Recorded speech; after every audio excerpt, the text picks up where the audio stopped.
Finally, after 30 years, retired Colonel Charles Halt, the former RAF Bentwaters Deputy Base Commander, went on the record on June 25, 2009, in a press release to state, I wish to make it perfectly clear that UFOs I saw were structured machines moving under intelligent control and were operating beyond the realm of anything I've ever seen before or since. I believe the objects I saw at close quarter were extraterrestrial in origin, and that the security services of both the United States and England were and have been complicit in trying to subvert the significance of what occurred at Rendlesham by use of well-practiced methods of disinformation. right, The object stopped overhead and sent down a beam. The best way I can describe it is a laser beam, because the light did not radiate out like a normal light would do. It came straight down and fell at our feet, and we were quite concerned.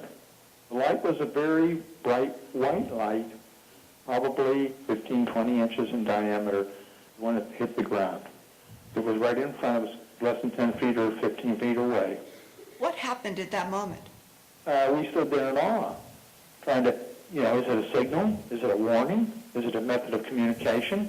What do we do? And we just stood there for, 5, 10 seconds, maybe 15 seconds, and it was gone. I mean, it disappeared as suddenly as it appeared.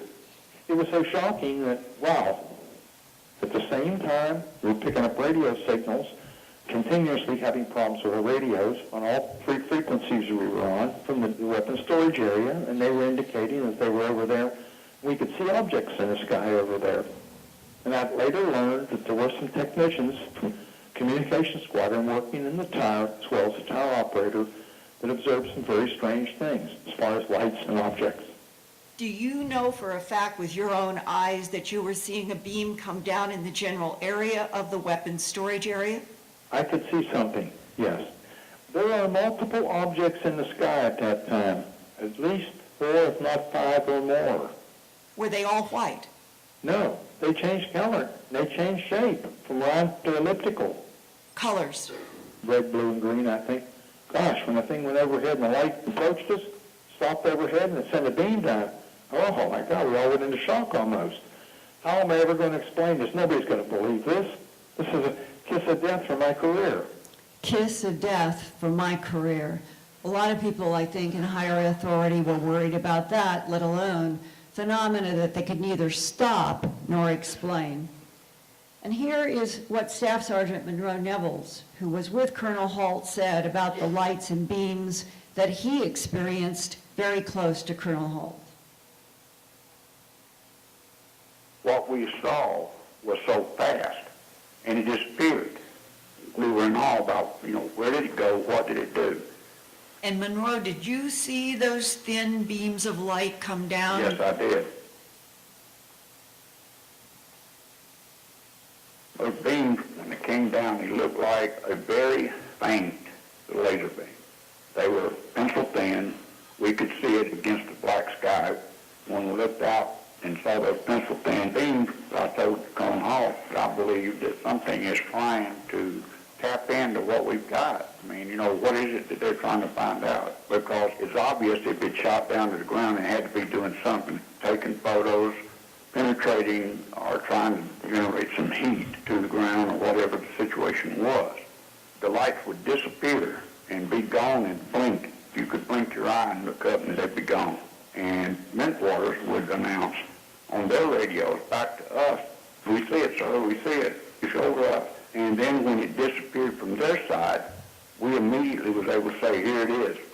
In other words, it was like it was instantaneous from there to where we were. And that same night, around 4 a.m., John Burroughs had worked his way up to an area where he was asking permission to join up with Colonel Halt, who did finally give him permission to go into the forest with Staff Sergeant Adrian Bustinza. And here now is another brief excerpt from John Burroughs' 1988 hypnosis session in which he joins Lieutenant Colonel Charles Halt's investigation. With Colonel Halt are several men, including Airman First Class Chris Arnold and Airman Bartholomew, who you will hear mentioned. This is John's second encounter with the lights, and he begins listening to Colonel Halt. go to Colonel Hall. It's back again. I can't believe it. What happened, Colonel? Weird thing. He goes, he goes, weird things, Chris. He goes, we had things over on top of. They were making contact with their mind. And I looked at him, what are you talking about? So little blue light. The craft is still living out there. He goes, they're coming from that craft. They've been out there for hours. And I go, well, I want to get closer. And he says, okay. Because you can come with me, but Chris, I want you, follow me to stay here. Hit the light off at the truck.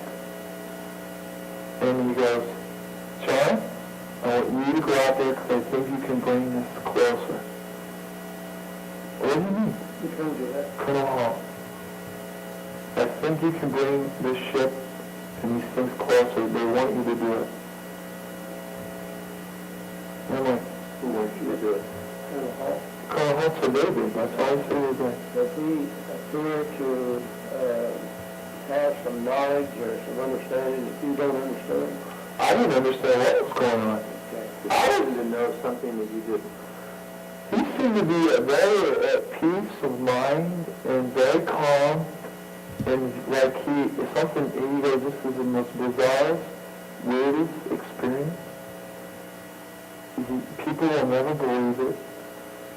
Do you know why they thought you could bring it closer? No, I didn't understand. And that was something that I never understood either. They wanted me there, and they wanted me there in stages that you could stay in this area for a while. They weren't surprised that I was there either. They were not surprised. The people that saw me come out there were surprised, but Colonel Hart was not surprised. And they kept me in stages. They kept me waiting, like, wait him here, wait him there, and now it's okay. What happened then? And then he put his arm around me and he said, let's go. And then there was all of a sudden there was this short buck sergeant, and he was Mexican. And he was there. He appeared coming up, coming towards me. Like he wasn't with the main group. He was like coming up towards me. And he said, let's go. And three of us walked towards the craft. And Colonel Hart goes, I've got all this on tape recording. And he shows me the tape recording. And he has a radio with him too, his radio. And he goes, and I'm recording all this through the Wing Command Post. He goes, well, I'm going to keep all this stuff because it's going to be worth something. And he goes, let's go. So we started walking. And the light was there, and it was in the distance. And we walked some little bit farther. And then, there it was. 3 blue lights. Remember that? Well, yeah, there they are. And he goes, that's what we had before. And he goes, John, he goes, you're never going to believe this. The group of us, they made contact with us. They were on top of us. It was like they spoke to us. I go, Barry, what's Barry? And he goes, these lights. I go, you mean you saw something? He goes, these lights. He goes, there were lights there, and they were speaking to us. They were over us. They were flying in the sky. They were hovering over us. They were doing all kinds of things. Now, John, where was that there where you can see those blue lights? Now, I want you to look at one of those lights and ask the question that comes to your mind. And that light will talk back to you. Tell me what it says. Come to me. Okay, now, what do you do? They started moving, and we all fell. And they were up and down. You mean the lights? Yeah, Okay, they now- split up, they split up. Okay, now ask them what they represent. That's that light, what it's representing. The craft. Okay. Now, is there any life form in or with that craft? That was the right form. The light is the life form.